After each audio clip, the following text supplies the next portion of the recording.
uma boa noite a todos e que a graça e a paz de Jesus seja com a sua vida. A você que nos visita, nós estamos expondo o Evangelho de Lucas, e Evangelho esse que eu convido você a abri-lo, Lucas capítulo de número 22, e nós vamos meditar nessa noite no verso 24 ao verso de número 30. Lucas 22, 24 a 30. Se você está aqui nessa noite, saiba que Deus deseja falar com você por meio dessa palavra. Não à toa Ele lhe trouxe aqui, e também não à toa eu estou aqui pregando essa mensagem. Então, por isso, com todo tremor e temor, eu sei que o principal alvo desse sermão, dessa mensagem, sou eu. Eu não tenho dúvidas disso. A pessoa que mais precisa ouvir sou eu, essa mensagem. Então, diante do Senhor, diante do nosso Deus, que você possa ouvir as palavras do Senhor e permitir que o Espírito Santo fale com você nessa noite. Ele há de fazer isso. Lucas 22, verso 24 ao verso 30 diz assim: houve também entre eles uma discussão sobre qual deles parecia ser o maior. Mas Jesus lhes disse: os reis dos povos dominam sobre eles, e os que exercem autoridade são chamados de benfeitores. Mas vocês não são assim. Pelo contrário, o maior entre vocês seja como o menor, e aquele que dirige seja como o que serve. Pois qual é maior, aquele que está à mesa ou aquele que serve? Não é verdade que é aquele que está à mesa? Pois no meio de vocês eu sou como quem serve. Vocês são os que têm permanecido comigo nas minhas tentações, e eu confio a vocês um reino, assim como meu Pai confiou a mim, para que comam e bebam a minha mesa no meu reino, e vocês se assentarão em tronos para julgar as 12 tribos de Israel. Que Deus aplique a sua porção de sua palavra em nossas vidas. O título desse sermão é A Grandeza no Reino. A grandeza no reino. E se você prestou atenção nessa leitura, você percebeu que Jesus traz para a gente um paradoxo. Um paradoxo. Quanto mais estamos preocupados em parecer sermos grandes, menor nós somos. Quanto mais nós estamos em busca de uma grandeza, menor nós nos tornamos. Isso é um paradoxo. O mundo, meus irmãos, é como uma grande feira das vaidades. E são muitas as mercadorias que são comercializadas.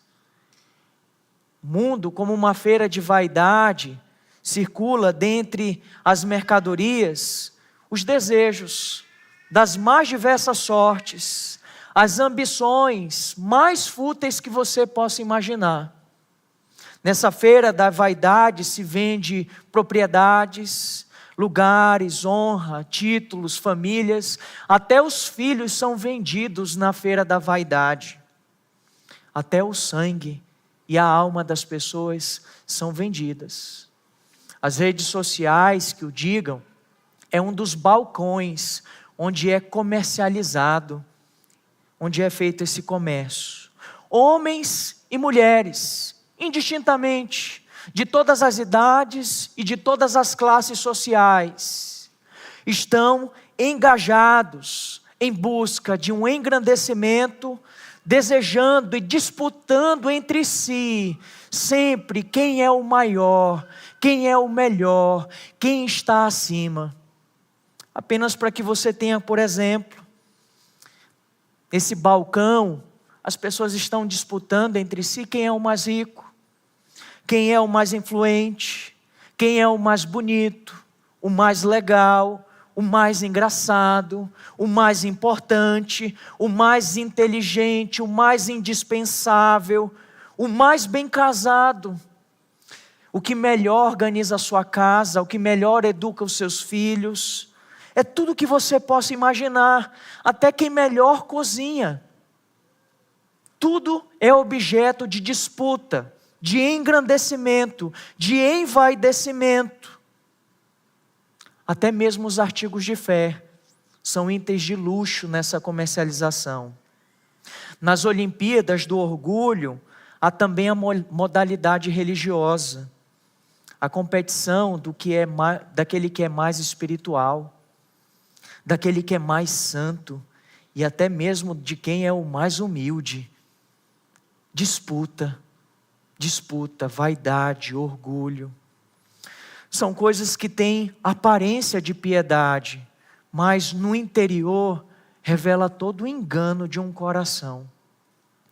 Bom, nesse texto que nós acabamos de ler, mais uma vez o Senhor corrige os seus discípulos. E mais uma vez Ele apresenta aos seus discípulos, dizendo que a dinâmica, a lógica do reino de Deus é completamente oposta e contrária à lógica e à mentalidade do mundo. No mundo, a gente luta para ser o maior, o melhor, o primeiro. Mas no reino, a gente está em busca de ser o que mais serve, o menor. O primeiro é o último e o último é o primeiro. O maior é o menor e o menor é o maior. Você entendeu? No reino de Deus, as lógicas são invertidas. Por quê? Porque na cidade dos homens, o que vale é o amor próprio. Mas na cidade de Deus, o que vale é o amor a Deus e o amor ao próximo. Então é uma lógica que não se sustenta nos nossos dias. Porque o Evangelho, ele vai nos levar a perder. Ele vai nos levar a perder, a ser o último, a ser o menor. E o Evangelho, para o discurso dos nossos dias, é sinônimo de fraqueza. Não dá para conciliar o mundo, a mentalidade do mundo com a mentalidade do reino. Aprenda isso. Ou você vive o Evangelho e você vai sofrer por isso, ou você vai se enganar, tentando acomodar o Evangelho com a mentalidade do mundo. Bom, o texto ele pode se dividir em duas grandes estruturas. Você que está anotando, do verso 24 ao verso 27, Jesus corrige a grandeza. Jesus explica o que é grandeza, qual é a verdadeira grandeza. E isso está no verso 24 a 27. E ele finaliza trazendo uma grande promessa, verso 28 ao verso 30. Para que nós não viemos a ficar preocupados com essas coisas. Porque nos é reservada uma grande promessa no Senhor. Uma grande recompensa para aqueles que permanecem no Senhor. Então, começando na primeira parte, a necessária correção, no verso 24, nos diz o texto: houve também entre eles uma discussão sobre qual deles parecia ser o maior. Há uma discussão aqui, irmãos, sobre grandeza. Este é só mais um dentre vários discursos que Jesus dá no cenáculo. É conhecido como sendo os discursos da despedida do Senhor. Ele está de fato se despedindo dos seus discípulos. E um desses discursos é exatamente esse que nós lemos há pouco. Lucas, ele registra esse discurso de modo bem distinto dos demais evangelistas. E ele faz para nos chocar. Você lembra do domingo passado? O pastor Ian pregou. E ele finalizou lendo para nós e explicando o verso 23. Volte, por gentileza, olhe o verso 23 e confira. Então começaram a perguntar entre si, qual deles seria o que estava para fazer isto? Isso o quê? Trair o Senhor. Então, um versículo antes, os discípulos estão preocupados, discutindo entre si, porque Jesus anuncia que um deles haveria de traí-lo. A preocupação era: será que sou eu? Não, não sou eu. Pedro é um dos que se levanta e diz: não sou eu. Será que sou eu? Será que sou eu? E logo em seguida, imediatamente após, mais uma discussão. Só que essa não é virtuosa. Essa não é uma discussão piedosa. Os discípulos que há pouco estavam preocupados se eles seriam os que haveriam de trair, agora são pegos discutindo quem vai ser o maior. Qual deles parece ser o maior? Que tristeza, né? Que tristeza. De que maneira isso pode ser tão trágico, irmãos? Quando nós olhamos para o contexto. O contexto dessa passagem nos revela, de um lado, o Senhor Jesus, como uma expressão de amor, de renúncia e de entrega. Ele está anunciando: esse é meu corpo que vai ser entregue por vocês, esse é o meu sangue que vai ser derramado por vocês, um de vocês haverá de me trair. E logo em seguida, quem vai ser o maior? Quem que parece ser o maior? Eu acho que sou eu que mereço ser o maior, eu que pareço ser o maior. Meus irmãos, guardadas as devidas proporções, parece tal como um pai que diz para o seu filho à beira da morte: filho, eu estou partindo.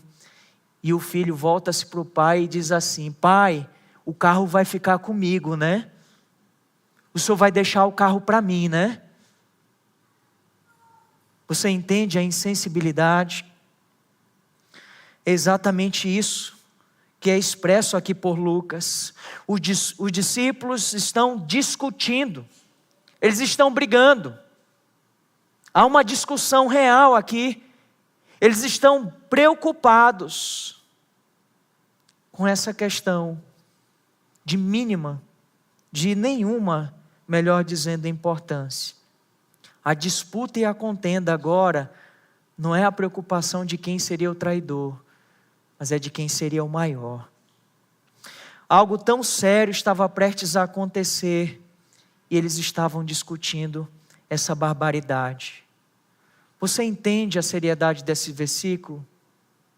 É possível, irmãos, você está tão perto, tão próximo de Jesus e ainda assim tão distante.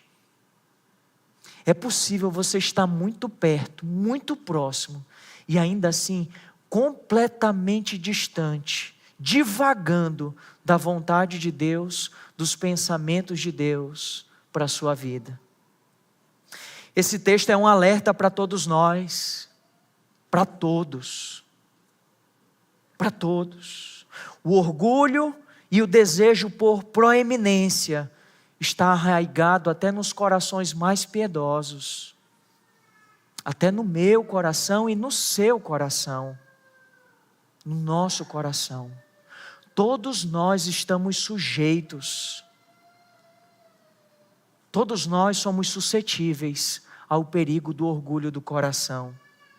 Homens bons, piedosos e íntimos do Senhor devem estar atentos a esse alerta. Não é a primeira vez que o Senhor Jesus repreende os seus discípulos. Por gentileza, volte para o capítulo 9 de Lucas e confira isso que eu acabei de dizer. Lucas capítulo 9, verso 46.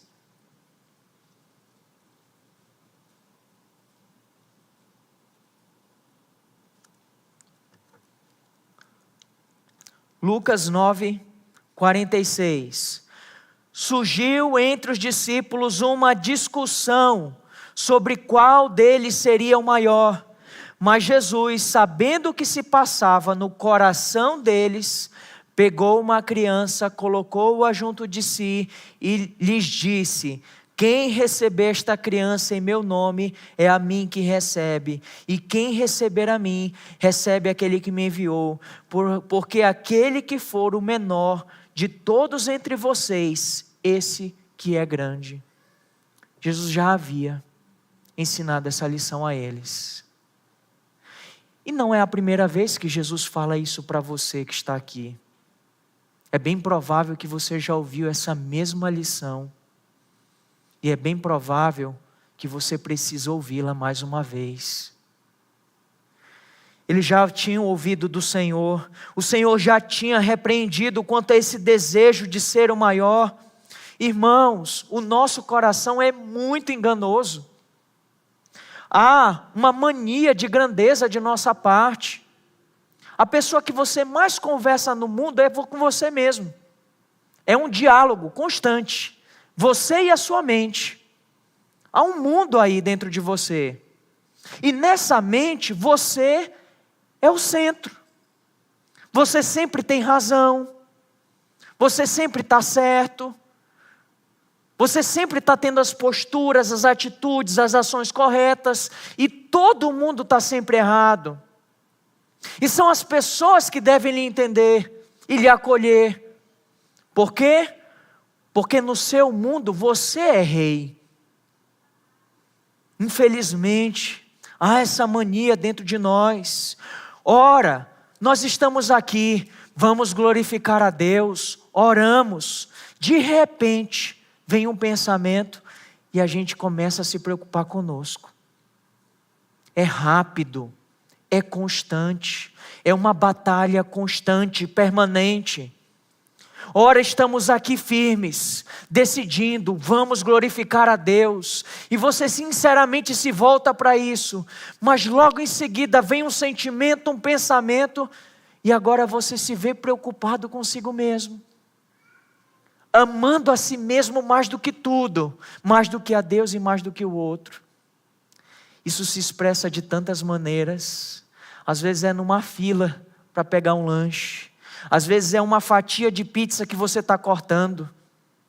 São nas mínimas coisas, irmãos. Às vezes é uma vaga de estacionamento. Às vezes é no trânsito. São tantas as situações que você precisa se enxergar e se examinar constantemente. Você é consciente disso? Será que você tem lutado continuamente contra isso? Ou você está se enganando e sendo enganado pelo seu próprio coração? Se eu lhe perguntar nessa noite, quais são as ambições do seu coração, você saberia responder?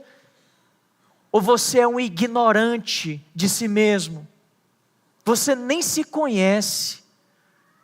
Acredite, você é muito pior do que você imagina. Você é muito pior do que você imagina. Observe, meu irmão, o que tem ocupado o seu pensamento, o que mais tem mexido com as tuas emoções, o que mais te preocupa e o que mais ocupa o seu tempo. Muito provavelmente, essas são as pistas que o teu coração está te dando para aquilo que é mais importante na sua vida. Você tem que estar atento a isso. É o seu coração colocando para fora o que é mais importante, o que você tanto ama e o que você tanto busca. E o Senhor, para explicar sobre isso, Ele fala da grandeza do mundo. Verso 25, mas Jesus lhes disse, os reis dos povos dominam sobre eles, e os que exercem autoridade são chamados de benfeitores. Ao corrigi-los, o Senhor apresenta a lógica da grandeza do mundo. O mundo opera como? Pelo poder, pela supremacia, pelo autoritarismo. Um domínio que é exercido pela ameaça e pela força sobre as pessoas. Esse é o jeito que o mundo age. O mundo é assim. Você nem precisa ir muito distante, não. Às vezes, até mesmo dentro das igrejas. É essa ética que impera. É esse o sistema, é essa maneira que age. Isso está até no meio, permeado nos sistemas religiosos. Você tem que ser grande, Você tem que ser forte, você tem que ser o primeiro, você tem que ser o maior. Homens que lideram com crueldade e ainda desejam ser reconhecidos como benfeitores. É o que diz a parte B do versículo. E os que exercem autoridade são chamados de benfeitores. Ou seja, mesmo sendo quem são, mesmo dominando com toda a crueldade, poder, ameaça, eles desejam ser considerados como fontes de toda a benfeitoria. Eles desejam ser estimados, reconhecidos. Eles se autopromovem como benfeitores. São os títulos. Um título muito comum, benfeitor. Bom, nessa época em que Lucas registra isso, e no período em que esses eventos aconteceram, nem se existia conceito de democracia, muito menos como nós pensamos em nossos dias. O que havia naquele período eram tiranos, eram reis, eram faraós, eram governadores. Essa era a percepção. Apesar de que em nossos dias, embora a gente viva uma democracia, a gente ainda percebe essas coisas em meio à sociedade. Mas é exatamente esse sistema que assedia os nossos corações. É exatamente esse sistema que faz com que em nosso interior, irmãos, venham a surgir os conflitos e as guerras em nosso coração. Isso não precisa ser apenas em nível de nação contra nação, reino contra reino. Isso acontece às vezes dentro de uma casa, debaixo de um telhado, entre um marido e uma mulher, o marido e a sua esposa. Isso às vezes acontece entre dois irmãos. Isso pode acontecer, em que um quer ser o maior, estar acima do outro. Olha só o que diz Tiago capítulo 4, continuação da leitura, que nós lemos agora há pouco com o pastor Ian. Tiago capítulo 4, verso 1 a 6. Tiago capítulo 4, verso 1 a 6.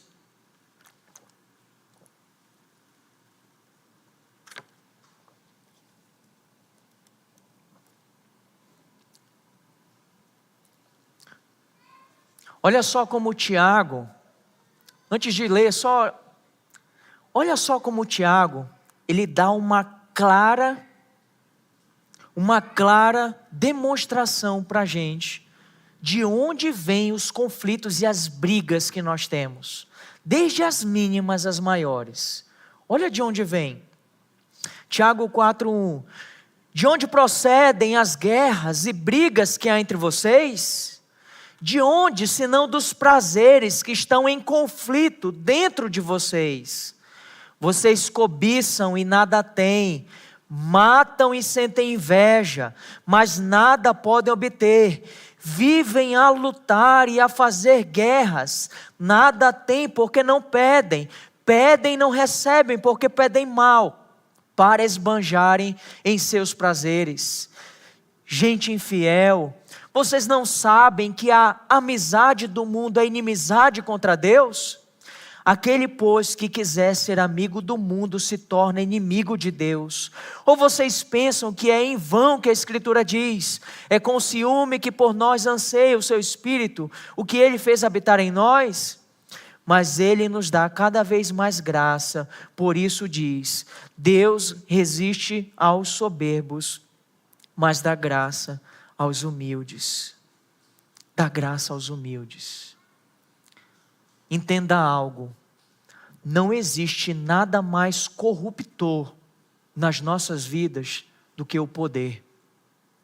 Ainda que seja mínimo, ainda que seja pequeno, o desejo pelo poder, o desejo e a ânsia por ter posição de destaque, de supremacia perante as pessoas.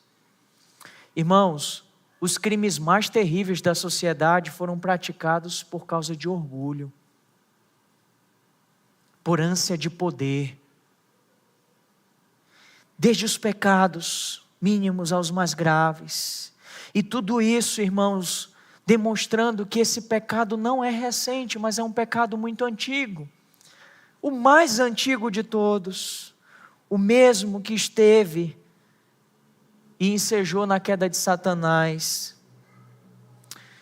Irmãos, ambição, inveja, ciúme, presunção, arrogância de suas próprias razões, de suas ações. Você quer um exemplo? Não haveria inveja no mundo e nem ciúme. Preste atenção. Não haveria inveja no mundo e nem ciúme se as pessoas não se considerassem mais merecedoras do que aquelas que estão se alegrando por aquilo que receberam. Só existe inveja e ciúme é porque a gente se considera maior, mais digno, mais merecedor. É daí que brota, é do orgulho, é do desejo de ser mais, e isso é uma prova da predominância do orgulho. E isso é apenas um exemplo, mas isso vale para tudo. Mas o que o Senhor Jesus nos apresenta aqui é a grandeza segundo Deus. E olha o que diz o verso 26: mas vocês não são assim, pelo contrário, o maior entre vocês seja como o menor, e aquele que dirige seja como o que serve. Olha as palavras do nosso Senhor, Ele inverte, Ele coloca a pirâmide de ponta cabeça, de maneira invertida, e Ele diz: tudo que se aplica ao mundo, toda essa mentalidade, no meu reino não é assim, é o contrário, é o oposto, totalmente oposto. No reino de Cristo, os líderes não dominam pela força e pelo medo, e nem se veem como fonte de todo bem e influência. No reino de Deus não é assim. A gente precisa, meus irmãos, entender essa verdade aqui. Como eu falei no início, há uma distinção abismal entre o Evangelho e todas as filosofias e ideologias dos nossos tempos. Elas não se casam. Você precisa ser convencido disso, de que a amizade para com o mundo é inimizade para com Deus. Às vezes nós cultivamos e conformamos a nossa vida a esse mundo, e adotamos os padrões desse mundo, e vivemos com a mente totalmente formatada e influenciada por esse mundo. Nós somos bombardeados, irmãos, todo o tempo, a todo momento. E quase que inconscientemente, nós não nos damos conta de quão nós estamos imersos, não no Evangelho, mas no espírito desse tempo e dessa época. Isso se expressa nas mínimas coisas, meus irmãos, mas infelizmente, o Evangelho acaba sendo deixado de lado. Não há como conciliar o inconciliável. O próprio Senhor Jesus disse: pelo contrário, é totalmente diferente. A vida de um cristão, nesses dias, é algo que escandaliza o mundo. Deveria escandalizar. Porque é algo que encarado como radicalismo. A gente sabe que não é um radicalismo, mas é de fato uma vida radical no Senhor, enraizada em sua palavra e em sua vontade. Nós precisamos entender, irmãos, que, por exemplo, o discurso do Evangelho em nada se harmoniza com o Evangelho do bem-estar social, com o Evangelho da prosperidade. Em nada se harmoniza com o Evangelho do coach. Não há conciliação com o Evangelho da terapia, do psicologismo.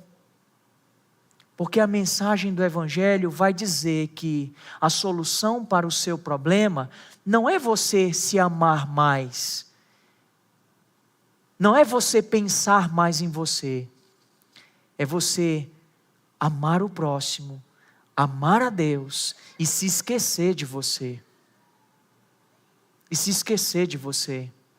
Sabe qual é o nosso problema?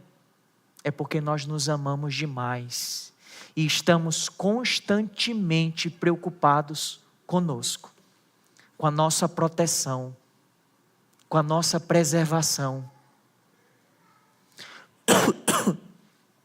Bom, mas não é isso que o texto nos apresenta. O Senhor Jesus diz: pelo contrário, o maior entre vocês seja como o menor, e aquele que dirige seja como o que serve. Essa expressão aqui, o maior seja como o menor, traduzindo, irmãos, usando talvez uma outra expressão, seria assim: seja como o mais jovem.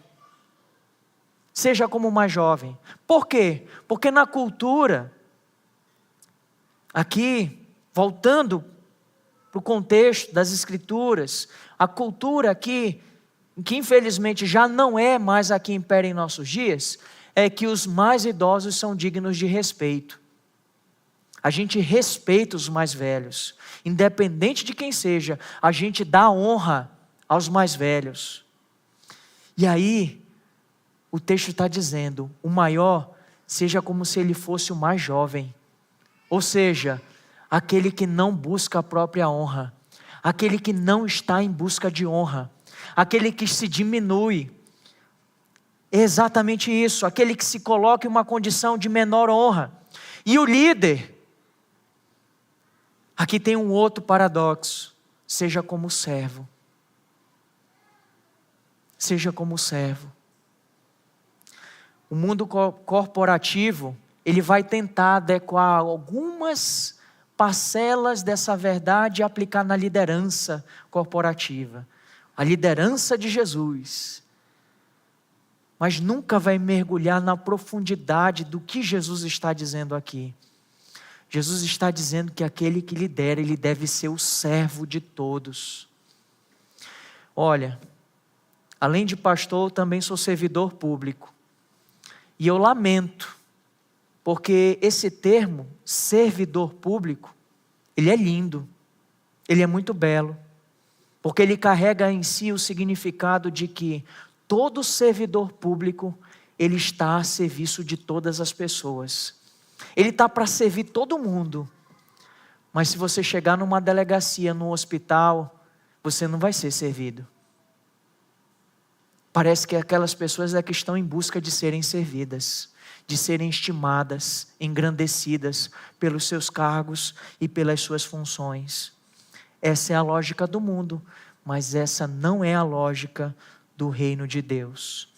A pessoa verdadeiramente grande aos olhos de Deus não é determinada pela posição que ela ocupa, mas pelo grau de entrega e renúncia, independente da posição que ela ocupa. Eu quero ser humilde, eu vou ajudar o irmão Raimundo no estacionamento. Eu quero ser humilde, eu vou abrir a porta, eu vou limpar o chão. É independente da posição que você ocupa. É uma questão de renúncia interior, de coração. Tem pessoas que estão fazendo serviços que são pouco visíveis aos olhos humanos, mas com o coração carregado de orgulho, desejando aplauso e reconhecimento, sedento em busca disso. Você entendeu? É o grau de renúncia, é o grau de entrega. Olha o que diz o texto de Filipenses, capítulo 2, verso 3. Filipenses capítulo 2, verso 3.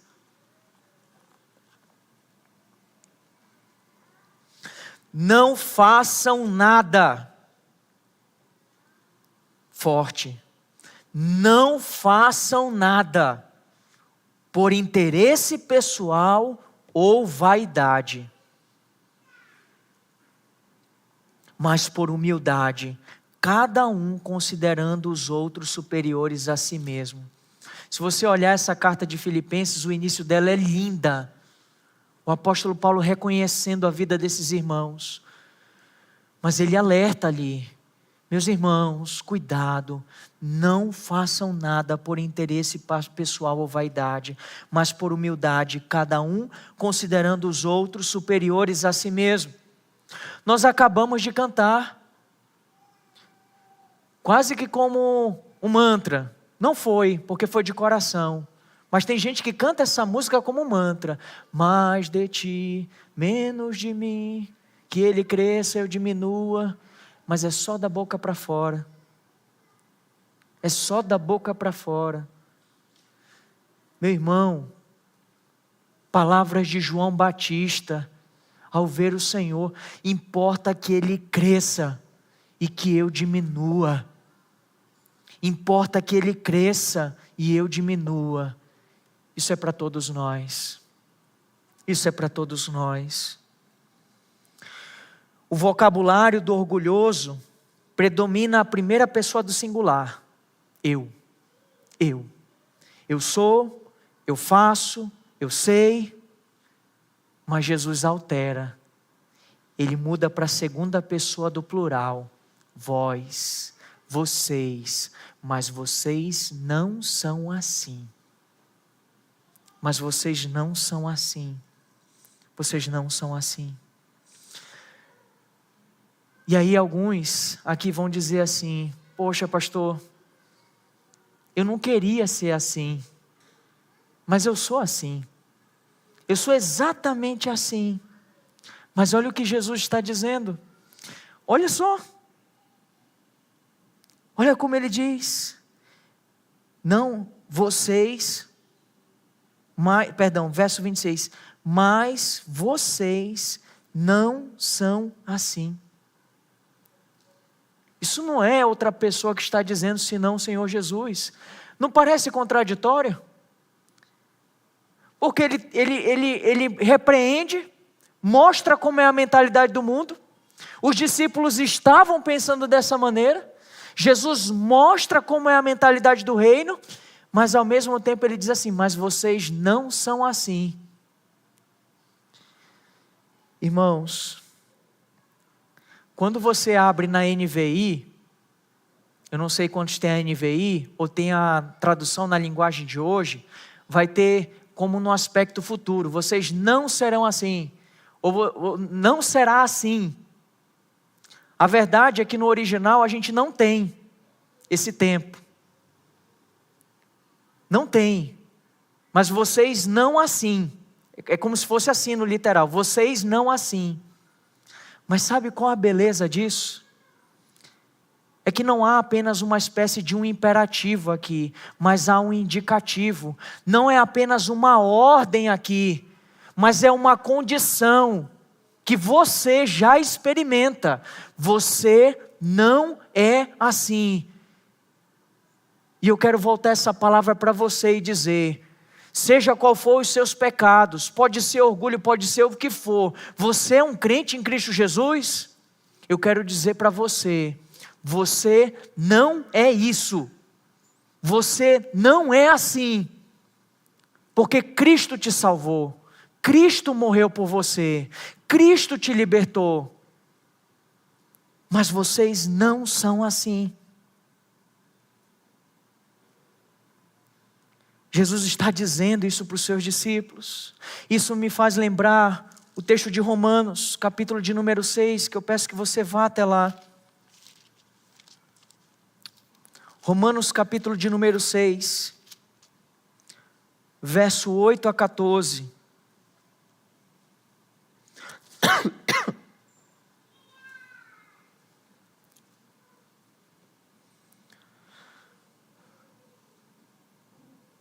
Verso 8 diz: ora, já morremos com Cristo. Se já morremos com Cristo, cremos que também viveremos com Ele. Sabemos que, havendo Cristo ressuscitado dentre os mortos, já não morre. A morte já não tem domínio sobre Ele. Deixa eu dar uma espécie de uma introdução aqui. O texto continua com uma indagação, esse capítulo. Que diremos então? Continuaremos no pecado para que a graça aumente ainda mais? O apóstolo Paulo vai responder: de modo nenhum. porque nós já morremos com Cristo mediante o batismo. Nós já experimentamos uma nova vida com Cristo. Nós já morremos para o pecado e vivemos uma nova vida com Cristo. E agora, a essa altura, no verso 8, Paulo ele traz essa verdade de novo e ele diz: ora, se já morremos com Cristo, cremos que também com Ele viveremos. Essa é a realidade que nós vivemos. Aí ele vai pegar o aspecto da morte física de Jesus e vai dizer: sabemos que havendo Cristo ressuscitado dentre os mortos, já não morre. A morte já não tem domínio sobre ele. Essa é a realidade de Cristo. Ele morreu uma vez, de uma vez por todas. E a morte já não tem mais domínio e poder. Ele ressuscitou.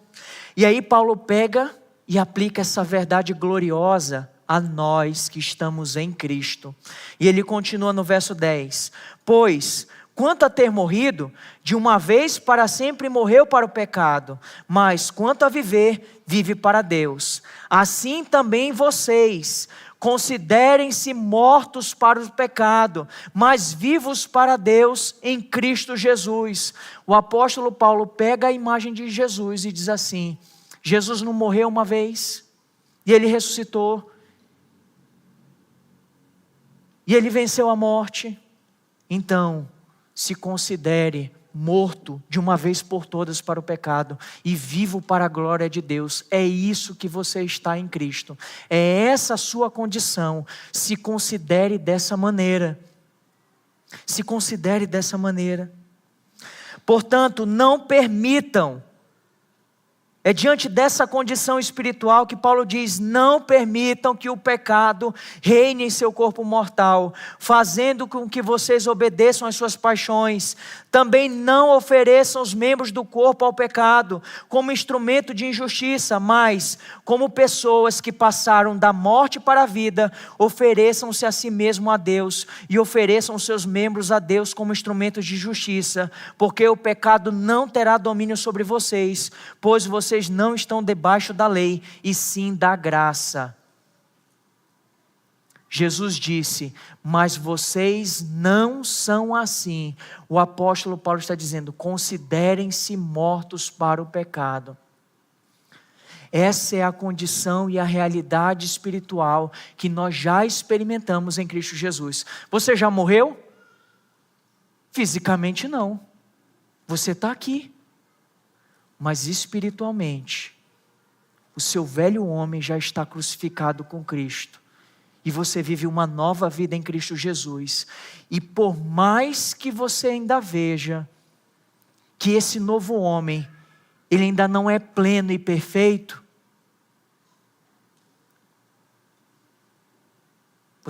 você não é assim. Vocês não são assim. Considerem-se mortos. Ofereça o seu corpo como sacrifício. Você foi feito escravo da justiça de Deus. Você já não é mais escravo do pecado.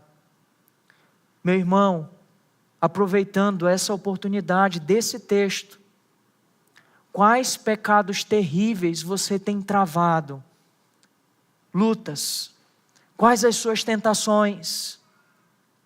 Uma palavra de esperança vinda do próprio Senhor Jesus, em meio àqueles discípulos imperfeitos.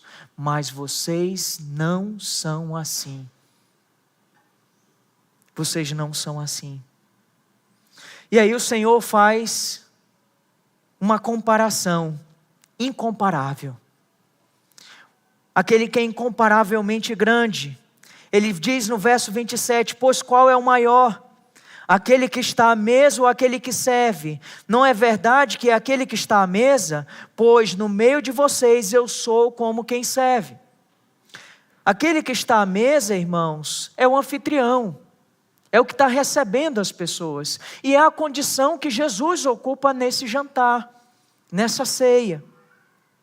Primeira coisa, ele revela o erro da mentalidade do mundo. Segunda coisa, ele ensina o princípio do reino. E terceira coisa, ele dá o exemplo. E o exemplo é ele mesmo. Eu sou como aquele que serve. Eu sou como aquele que serve. E ao pensar sobre isso, é importante que você tenha em mente a cena de Jesus lavando os pés dos discípulos, porque ela está aqui. Ela não está aqui descrita, mas ela está aqui nesse contexto. Jesus lavando os pés dos discípulos.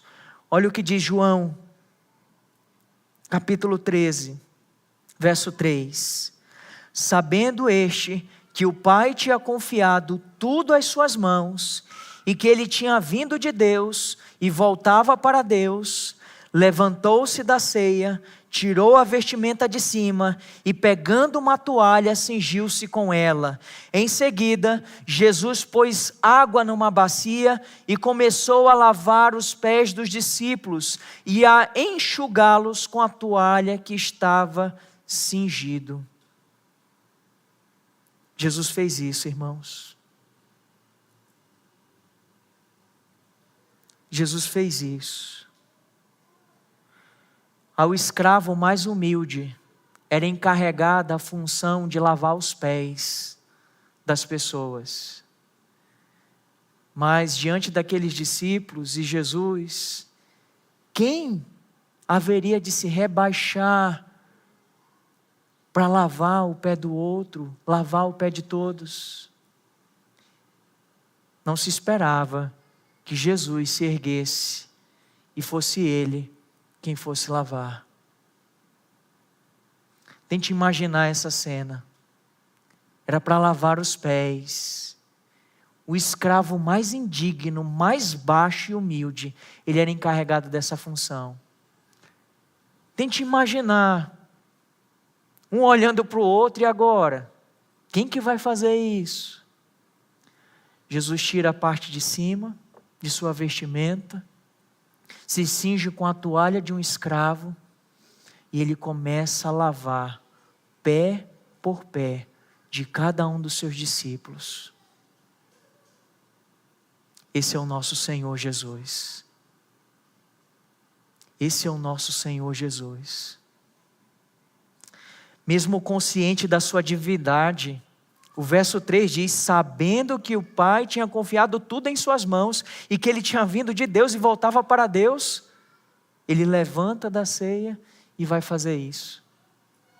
Consciente de sua divindade, de sua autoridade, o Senhor se coloca nessa condição. A preocupação interior daqueles homens era: quem se parece com o maior?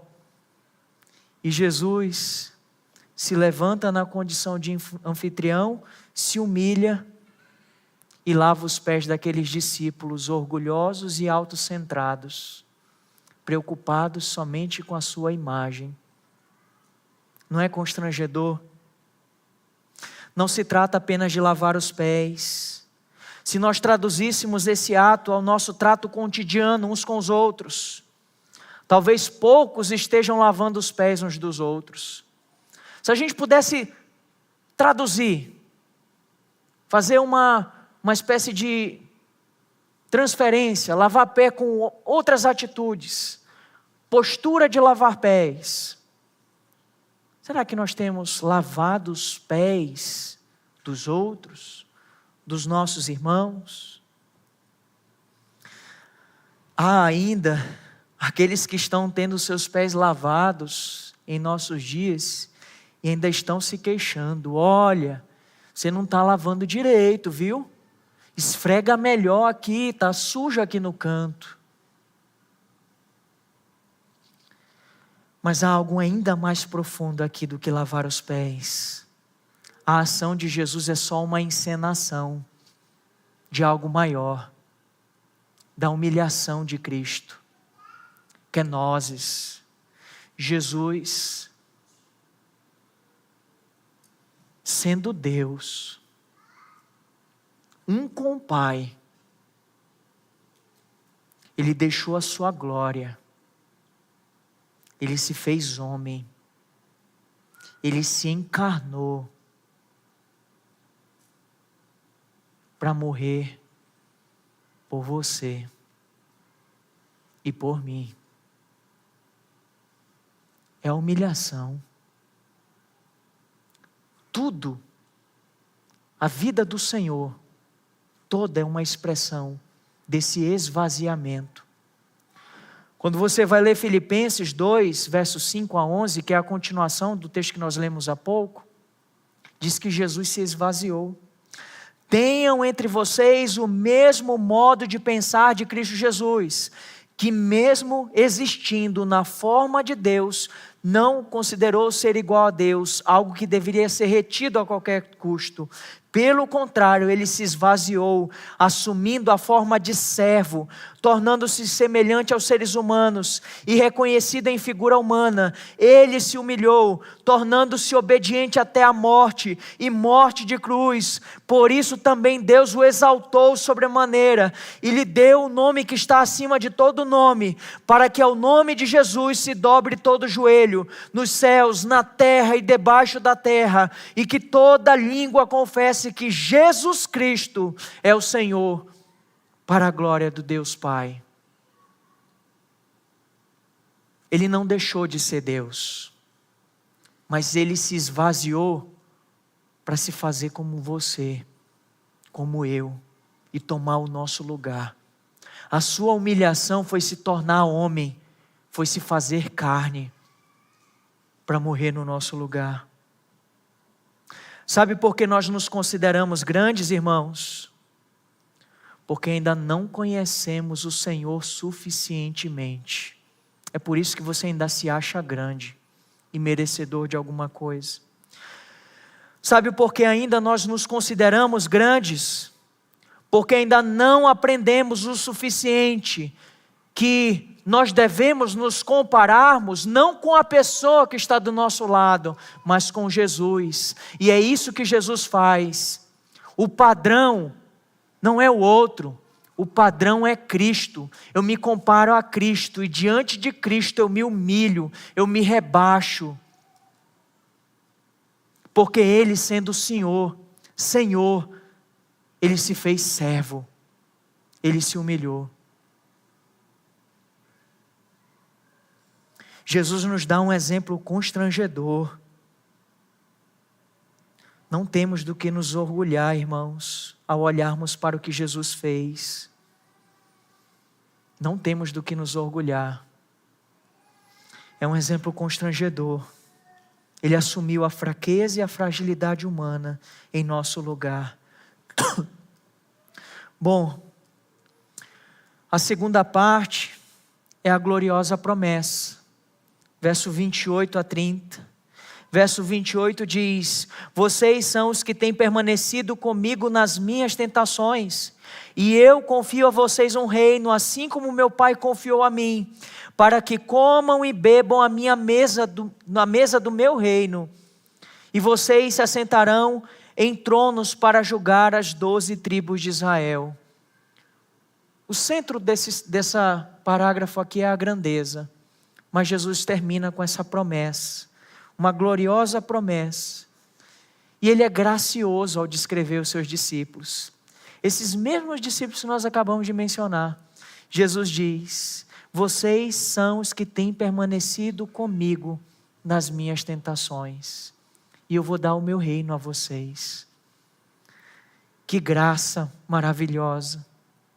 Mesmo diante da imperfeição, da ignorância, e da fragilidade desses homens, eles são amados do Senhor. Eles perseveram e permanecem com o Senhor. Enquanto alguns tramavam a morte de Jesus, ainda que imperfeitos, ainda que falhos, eles estavam ali com Cristo, perseverando. Durante o ministério de Jesus, em João capítulo 6, diz que uma multidão de discípulos deixou de seguir a Jesus. Jesus se volta para os 12 e diz assim: vocês não vão também? E Pedro, representando os 12, para onde iremos, se só tu tens as palavras de vida?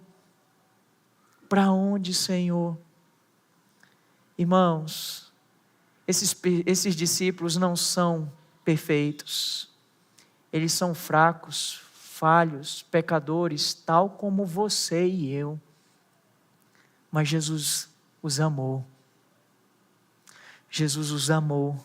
Jesus escolheu amar.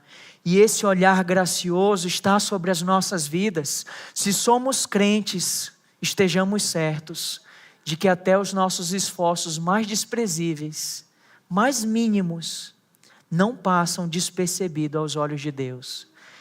Vocês têm permanecido comigo. Vocês vão participar e vão sentar à minha mesa e vão julgar as 12 tribos. É difícil a caminhada, né? A vida cristã não é um parque de diversões, é um campo de batalhas. O Senhor está vendo. E esse Deus, Ele é gracioso. E mais do que olhar as suas falhas, Ele tem um olhar gracioso sobre a sua vida e misericordioso. Deus não nos trata segundo os nossos pecados. Aonde abundou o pecado, superabundou a graça de Deus sobre as nossas vidas. Davi, ele peca contra o Senhor, ele desobedece. O Senhor pede para ele escolher entre 3 punições. Ele escolhe ser assolado por uma peste, porque ele sabia que vinha da parte de Deus. E ele diz: eu prefiro cair nas mãos do Senhor, que é misericordioso, do que cair nas mãos dos homens. Você seria como Davi? Eu, nas mãos de Deus? Acho que você não conhece o quão gracioso e maravilhoso e bondoso e misericordioso é o Senhor. E finaliza o texto com a recompensa do reino. Para que comam e bebam a minha mesa, e vocês se assentarão em tronos para julgar as 12 tribos. Há uma recompensa para aqueles que permaneceram na humilhação e no sofrimento. Jesus confia a esses homens o reino. Eles se assentarão em sua mesa, seu reino de glória, e também haverão de assentar em tronos para julgar as tribos de Israel. A aliança que temos com o Senhor nos concede privilégios graciosos. Irmãos, tem muitas implicações nesses versos finais, implicações teológicas, mas uma das coisas que nós não podemos negar, olha a proporção, esses discípulos imperfeitos, que permanecem até o fim com o Senhor, proporcionalmente falando, recebem muito além daquilo que eles fizeram em nome de Cristo. Você entende isso? Há uma excessiva superior graça. Os mais frágeis esforços não serão desprezados. Por isso, não pare. Continue. Não desista. Permaneça. Lute. Nós reinaremos com Cristo. Em breve estaremos assentados à sua mesa com Ele para todo sempre. Que maneira podemos aplicar essas verdades? Simples, 5 aplicações simples e diretas. Primeira, confesse e abandone toda a sede de grandeza que você tem alimentado em seu coração. Se você não conhece, peça a Deus que sabe de todas as coisas e conhece o seu coração. Senhor, me faz enxergar, porque eu não quero mais viver dessa maneira. Eu quero me arrepender dos meus pecados. Me dá mãos limpas e um coração puro, Senhor, para que eu não ande em vaidade. Faça essa oração e confesse ao Senhor os seus pecados e receba de Deus o perdão. Não despreze esse perigo. Volto a lhe dizer, até as pessoas mais próximas de Jesus, que estão ali, preocupadas em uma hora, no momento seguinte, estão cedendo ao sutil orgulho do seu coração. Cuidado. Segundo, adote a mentalidade do reino. mentalidade do reino. Sirva com humildade, entregue-se, doe-se, perca, escolha ser o primeiro, o último, perdão. Seja o menor, faça isso para a glória de Deus. Ame o seu irmão como você já se ama. Você não sabe como? Só veja como você se preocupa com você. Agora redireciona isso. E agora se preocupe em como você vai amar o seu irmão.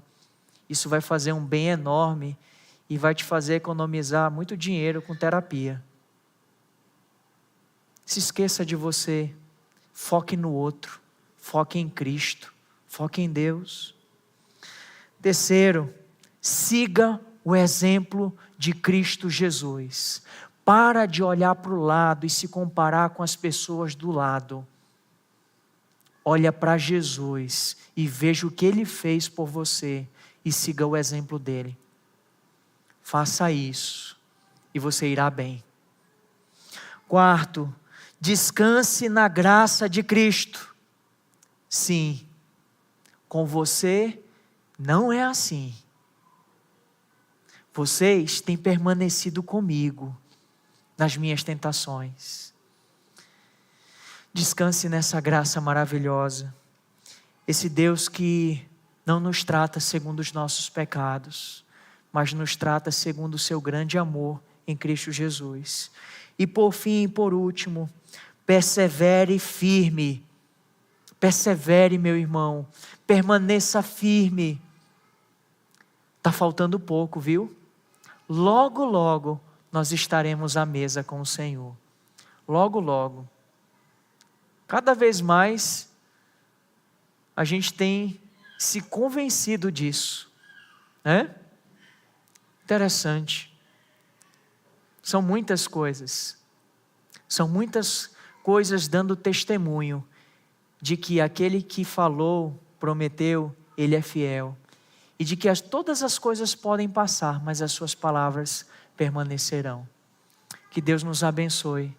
Senhor, te agradecemos, ó Pai, pela tua santa e maravilhosa palavra. Ó Deus, aplica ela no mais íntimo do nosso coração. Não nos deixe, Senhor, sermos como aqueles que ouvem a tua palavra, mas não as praticam. Mas que sejamos entre aqueles que ouvem atentamente a tua palavra e praticam e vivem conforme ela. Senhor, faz um transplante de coração. Retira, Senhor, esse coração de pedra e nos dá um coração de carne, um coração igual ao teu, Senhor. É o que nós desejamos. Em nome de Jesus. Amém.